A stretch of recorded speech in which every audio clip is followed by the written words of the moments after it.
Hello, ഇപ്പോൾ സമയം 5 മണി. അപ്പോൾ നമ്മൾ മധുരക്കിഴങ്ങ് അല്ലെങ്കിൽ ചക്കരക്കിഴങ്ങ് പറിക്കാൻ ഇറങ്ങിയതാണ്. വെണ്ടയ്ക്കൊക്കെ നല്ല മൂത്തിട്ടുണ്ട്. അപ്പോൾ ഈ വെണ്ടയ്ക്ക വിത്തിന് വെച്ചു. ഇത് രാവിലെ പറിച്ചതാല്ലേ ഞങ്ങൾ? അത് കുറച്ചിട്ടിട്ടുള്ളല്ലോ. ഇതിലെന്താ കുറച്ചുണ്ടാകാൻ? വളം കയറിയിട്ടോ? വേര് മാത്രല്ലേ? അത് തിന്നാൻ പറ്റുമോ? അതാ ചെറുതൊക്കെ കുറച്ചുകൂടി നേരത്തെ പറിച്ചെന്നാ പറഞ്ഞേ.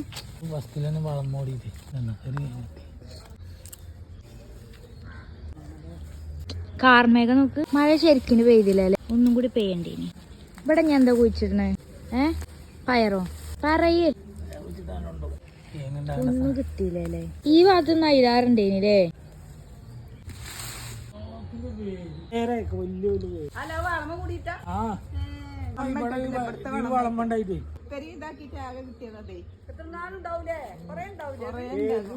അപ്പൊ ഇത്രയേ ഉള്ളൂ ഇന്നത്തെ വീഡിയോ. ബൈ.